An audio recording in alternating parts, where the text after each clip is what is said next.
Pretty Girl Club. I just want to say welcome to all of the new subscribers. Be sure to get the Dark Femininity course if you haven't already. This channel talks a lot about the 48 Laws of Power, the art of seduction, Machiavellianism, dark psychology, sociology. We've got so much on this channel, so I'm glad that we've got a lot of new subscribers here. I hope you enjoy all of the playlists.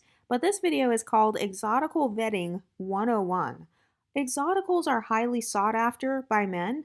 A lot of people they call it the preference to baby mama pipeline, and the reason that they're saying that is because people desperately want to have babies with exoticals. They want to get you trapped in a relationship with them, or they want to marry you and make you their trophy wife. Whatever it is, there is some man that wants to be connected to an exotical in some way. So when you are the woman who has the pretty privilege, when you're the woman who's on a pedestal, you get treated like a celebrity.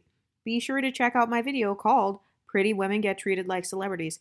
But one thing that I've noticed on Black YouTube is that women will give this red pill talking point of, oh, you're just bad at vetting, which is another way of saying choose better or you should have chose better. So that's the exact same thing that red pill black men say. And sometimes women will choose better in one area and then they will choose worse in other areas. A lot of exoticals know this, okay? Even the exotical Shira 7 talks about this. She talks about how she believes that all men are cheaters or they're all going to have some bad, dusty behaviors. So her logic is she would rather just have a man who's better when it comes to money. So even if he's ugly or if he's old, so he wouldn't be better in looks, right? But in terms of money, he is. So people treat exotical women like celebrities. And of course, Femcell Women, they will study our relationships. They will live vicariously through exotical women. For example, Lori Harvey. Do you know how many unambiguous women there are out there who are pretending that every unambiguous dark-skinned black woman looks exactly like Lori Harvey? The reason that women like Lori Harvey are choosing these men is because they think those men are better. They're better in terms of money or status or, so when people give the talking point of you got the same black man, no, actually Lori Harvey did not get the same black man as you. Have you ever been hit on by rappers or actors? Have you ever had a multimillionaire give you tens of thousands of dollars for your birthday? So no, actually she did not get the same black man. So I feel like when people make comments like this, like, oh, well, they're bad at vetting or they get the same exact black man, the only area where they get the same black man is maybe in terms of his morals or something. But guess what? Every woman actually doesn't date men for their morals. I mean, this is basic sociology 101. Some women date because they want to social climb or they simply enjoy their pretty privilege. And if men are offering to take them on dates, if men are offering them movie roles or, I don't know, status, whatever it is that they want, and they feel like it's easier to attain those things via dating, that is their way of choosing better. So, no, all women actually don't get the same exact man. And they don't get the same exact treatment. And I know it's messed up, but unfortunately, this is how society works. We all know that there are certain women who will get put on a pedestal. If you have pretty privilege, you will get placed on a pedestal. Whenever they use that term pedestal, what they really mean is you get preferential treatment, you get compliments, maybe you get more gifts, maybe that man pulls out all the stops for you. And this is why women will say, oh, I dated this guy. He wouldn't even make me a sandwich. But then after we broke up, he dated somebody else and he's taking her to all of these fancy restaurants. Yeah, that's an example of being put on a pedestal. So even though you guys may have dated the same man, she is technically not receiving the same treatment. That privileged woman is getting better treatment in one area or another. That's why she chose that man. So this whole argument of, oh, everybody gets the same exact man or everybody gets the same black man, well, technically they don't. I mean, just based on statistics, they don't. Pretty privileged women, they tend to get free drinks or whatever. Like there are some women out there that have never received a free drink. There are women out there that have never even been asked on a date. Okay, so you're not getting the same man. And I find this conversation to be very male-centered, but I mean, since people are bringing up, you technically don't get the same black man because have you ever had NFL players texting your phone? No, you haven't. So you technically didn't get the same black man in terms of status and money. You may have got the same man in terms of morals, but like I said, some women, they don't date for morals or for faithfulness or loyalty or whatever. So I find it interesting that there are femcell women who their content is focused on a lot of limerence. Limerence is like kind of fantasizing about what it would be like to have the romantic love of this particular man. All of their content is basically just like femcell fantasies, but it's like, no, everybody does not actually get the same man. And we know that for a fact because on this channel, we've got tens of thousands of pretty privileged women who actually write in all the time about their pretty privilege experiences. By the way, I do have a pretty privilege story time series coming out over the next couple of months. So if you have any story times about how you have utilized your pretty privilege to help you in life, please email me at exoticalsunited@gmail.com. So what a lot of people don't realize is that human beings are multifaceted. Okay, so this man that you're so desperate over, he may act one way with you, but he may act a different way with another woman. And also, just because people are the same race, it doesn't mean that they all have the same exact behavior. That's called prejudice and racism.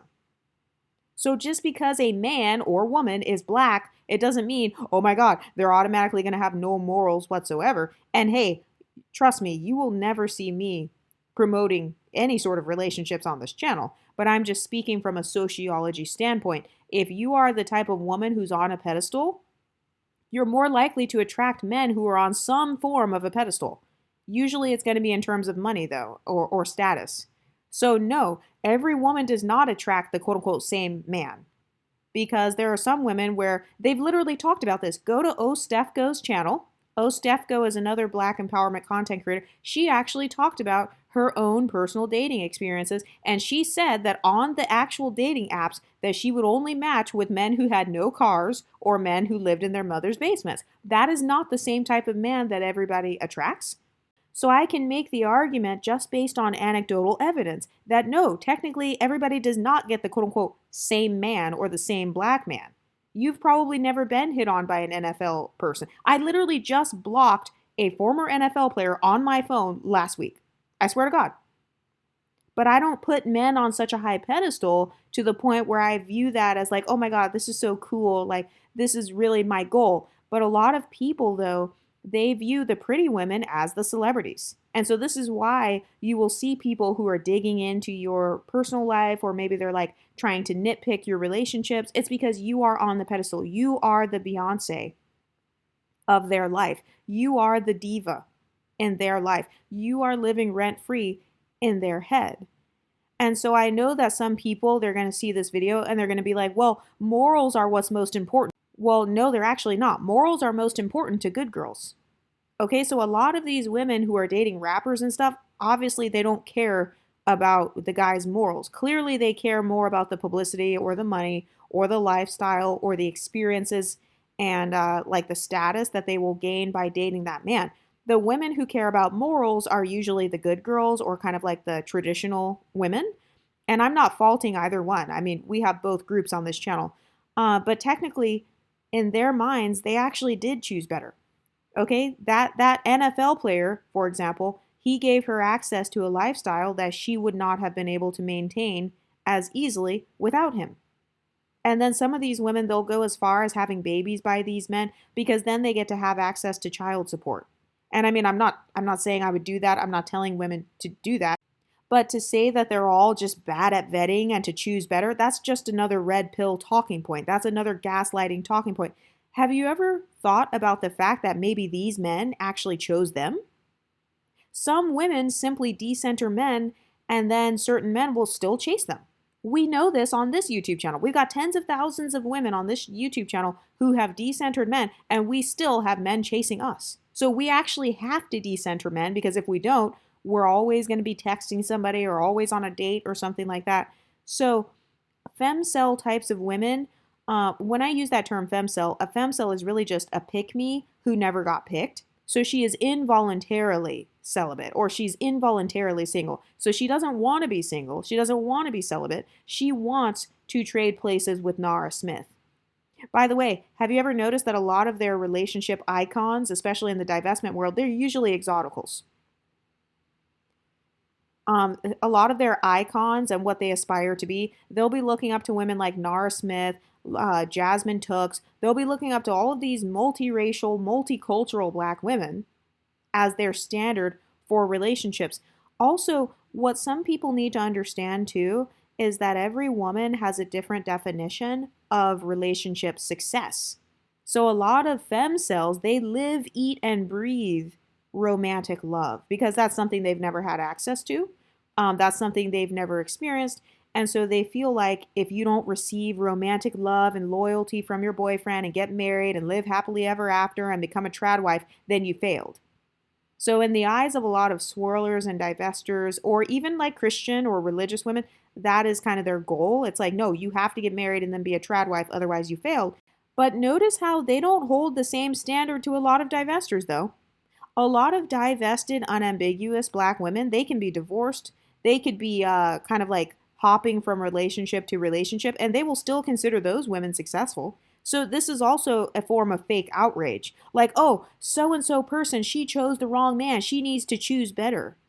No, you don't care about exoticals choosing better. You simply want to nitpick at their relationship status because you secretly want to take their place. This is why the women in the hypergamy sector obsess over who these football players and millionaires and billionaires are dating in the first place. Most of the time it's exoticals, but part of the reason why they're obsessing over it is because they themselves want to figure out how to get into that social position. Like before the exotical sector came onto YouTube, women were obsessing over who these rappers were dating and what the women looked like. And I've said this before, when people view you as the pretty girl, you are their standard of beauty and you are their standard of living, and you set the bar for dating. You are their standard of dating. Have you ever had a friend who is obsessed with your dating life? Have you ever had a friend who is jealous of your dating experiences? That's because you set the bar in terms of lifestyle. People associate pretty privileged women on a pedestal, they associate your existence with luxury. They associate you with that. And so if you actually have a phenotype similar to like Lori Harvey or somebody like that, then of course they're going to be digging into your romantic life because they're curious about it. Because they don't have access to the same types of like spaces that you do. So that's why they're so curious about you. You've never seen me obsessing about, I don't know, what famous unambiguous black women are dating, or like making my entire channel and making hundreds of videos about, oh, well, they prefer these unambiguous black women. No, you've never seen me do that because I don't have the curiosity. This is more of a decentering men channel. So we don't really have so much curiosity about like who men are picking or whatever, because we've already been picked by society as a whole, whether we like it or not. So we actually receive too much male attention, which is why we actually feel safer just going ahead and decentering men altogether. We don't have to like chase behind men in the same way that like a femcell would, because men are already chasing us to the point where we actually don't like it. Like we don't want to walk down the street and get assaulted every day.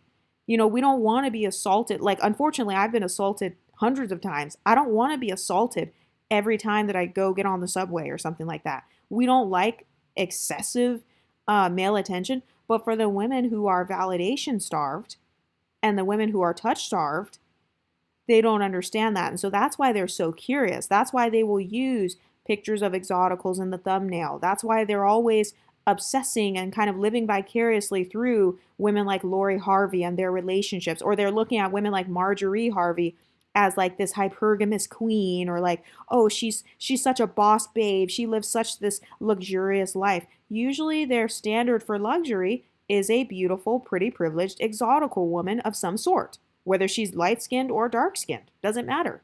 You are the standard of luxury when it comes to a lot of these black YouTube spaces. And you can look at that by simply going on to some of these women's channels and see whose relationship status they talk about the most. What phenotype of women do they talk about the most in terms of their relationship status? They're doing that because you set the bar for their standard of living. You set the bar for their standard of dating. You set the bar for their standard of luxury. I mean, look at the women who are attempting to pull up pictures of that Instagram model, and they're saying that it's me. And look at how they're fighting over that girl's identity. They want that Instagram model to be identified as black only because she meets the black standard of beauty. If you're ugly, people don't want to be associated with you. They don't want to live vicariously through you. They don't want to be a part of the same group as you. In fact, they don't want to look like you at all. So they would never even try to approximate themselves to you because they think you're ugly, right? People only want to approximate themselves to you when you are on the pedestal. If you police it, you pedestalize it. But in terms of dating scenarios, though, for exoticals, a lot of men will lie to us. A lot of men will lie and say that they have more money than they actually do because they want to impress us. And the women who are on a pedestal, like let's say you have pretty privilege or something, you do receive better treatment in certain areas. Otherwise, why would that woman be there? There's a reason why these women get with Nick Cannon or whoever, these rappers and stuff. It's because obviously there is something that's drawing her in. Obviously, she is receiving something out of the relationship, such as fame. Usually it's fame. I mean, if you could go on one date with, like, I don't know, Chris Brown or somebody that you don't even really like, if simply going on one date is going to get you 50,000 Instagram followers within 24 hours, and now you've got access to do brand deals, you can start a whole business now, you've got an entire audience now. This is what those types of women are gaining from their relationships with these men. So I'm not saying that these men are these moral, upstanding people. Absolutely not. We know from a sociology perspective that in order to succeed in this society, you really do have to have some Machiavellian traits because we live in a capitalistic society. So a lot of times these women are with these men because of capitalism. They want to benefit from capitalism. They're trying to benefit from an ism, basically. They're trying to benefit from capitalism, or maybe they want to benefit from lookism. So for example, if you become the next it girl, or if you're seen on everyone's arm, that's how beauty trends are started. It's by a certain woman's beauty becoming popularized. So for a lot of these women, they're simply just benefiting from isms. It could be capitalism, it could be lookism, and they are just enjoying the lifestyle that comes with that. Pretty privileged women have access to a certain lifestyle, and they tend to receive fancier gifts or even opportunities from these men who want to sleep with them. So that is better in her eyes. Like you say, choose better. She did choose better. She chose a multi-billionaire who gave her a free business, or she chose an NFL player who bought her a car, so in her mind, that is better because the actual money part is better. Hypergamy space talks about this all the time. So why is it that when there's an exotical who is clearly being hypergamous, suddenly we don't know what hypergamy is and we think she's just some dumbass who just can't choose better? No. Different women have different definitions of success when it comes to relationships. And this is why I tell you guys to just go ahead and decenter men altogether, because I really don't think there's a such thing as a perfect man. And a lot of women will claim to talk about dating strategies, but then if you watch their videos, it's literally just them scolding these women for not choosing better. And so they'll tell you all day long, choose better, but then they don't tell you who this better man is. Who is the ethereal better man that you should choose? They never give actual examples. They never point fingers and name names. But a lot of exoticals are highly sought after by men. And so women will use that to their advantage. Okay, so women have used that to attain fame. Let me know in the comment section, actually, what types of gifts have you received from men, even if you didn't like that man, even if you didn't end up dating him or whatever. What types of gifts have you received? What type of treatment have you received? Have you ever been taken on vacations or something? Because there are all kinds of social benefits that some women will choose to take advantage of because they are simply desirable by men. But a lot of femcells don't know this. So because I'm tired of the femcell trend here in these YouTube streets, I'm just going to provide just a couple of very small dating strategies. Be sure to join the members page or the Patreon. That is where I have all of the dating strategy content. For the most part, you're not going to hear me say anything positive about relationships on my public page, but some general, very basic dating strategies are: number one, be high value yourself. So when I use the term high value, what I mean is you want to be as privileged as possible. Okay, so being pretty privileged, having social privilege, which means being in the right rooms, being in the right spaces. So then you don't have to end up only being on dating apps, matching with men who don't even have a car and live in their parents' basement. That's a bad social strategy. That means that dating apps don't work for you, or it means that your picture is not working out well on the dating apps. Dating apps favor those who are pretty privileged and those who are good at like flirting and texting and talking and like charming and stuff like that. So, being as privileged as possible is one. You want to privilege stack as much as you can because it makes you stand out the most. If you have pretty privilege, thin privilege, social privilege, you're educated, you've got all these amazing things going for yourself, obviously you're going to stand out and be treated like a star because your pedestal is going to be in the sky. Okay, and I personally don't believe in hierarchy thinking, but unfortunately, some people in society do believe in that. So if there's a way that you can privilege stack as much as possible for yourself, then go ahead and do that because then even if you end up dying alone with cats, at least you're rich and at least you already have a bunch of things going for you. Okay, so that's strategy number one. Strategy number two would obviously be to decenter men. Never find your worth and value around what a man thinks of you because men are very fickle. Most men don't even know what they want. Also, don't forget that men's beauty standards are based on Hollywood and pornography, generally speaking, because that is what teaches them about beauty and sex. A lot of men are very sex-centered.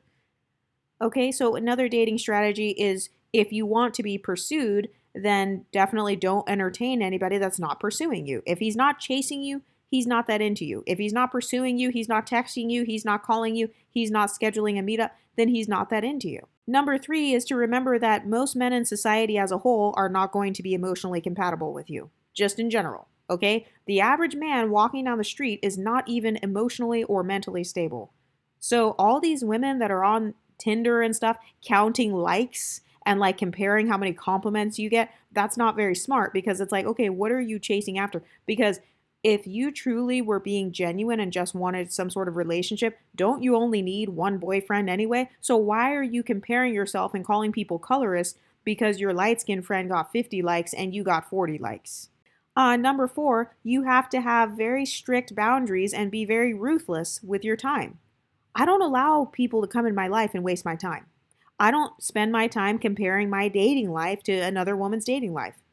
I'm very ruthless with my time. I'm very like self-centered and self-focused with my time. And when it comes to evaluating a guy, like I like to judge based on how I'm being treated. So let's say you're dating three guys. I don't know. Let's say you're dating three guys and then one of them is not treating you very well. He's not really texting you or calling you. And then the other one is, guess what? You get to be ruthless and compare one man's behavior towards you to another man's behavior. Women have the social power in the dating market. You know how they say women control access to sex and men control access to relationships? That is false. Women control access to both. Because if he asks you to be his girlfriend and you're not interested, you get to say no. And then obviously if he tries to sleep with you and you say no, he will go to jail. So women actually have the social power in the dating market. This is what is making men so pissed off. So exercising your social power is another very basic dating strategy. And also, if you're looking for a relationship, then you don't have sex before commitment has been established. Or even if you're not trying to get a relationship, if you just want some sort of roster or, I don't know, friends with benefits, whatever, if he does not invest in you, if he is not generous, then you simply don't give him the time of day. That's another very basic dating strategy that obviously those women are following. That's why they're with NBA players and stuff like that, because the NBA players are most likely demonstrating more investment in those women because they have the means. They have the means to do that. They have the money to buy her a Rolex or whatever it is that she wants. Another very basic dating strategy that most femcells don't understand is that generosity is a non-negotiable. So for the women who are dating these low moral men, like these men who have dusty morals, because I agree that a lot of these men, they do have bad morals, but clearly those women aren't dating them for morals. They're dating him because of his generosity or money or something else. They're not dating him because of fidelity and faithfulness. So if that's your value, that's fine, but every woman is not a monolith. So you have to decide your values and what you want the most, and then be very ruthless about cutting off any man who doesn't meet those values. Anyway, what do you ladies think? Let me know in the comment section, and I'll talk to you next time. Stay pretty, ladies.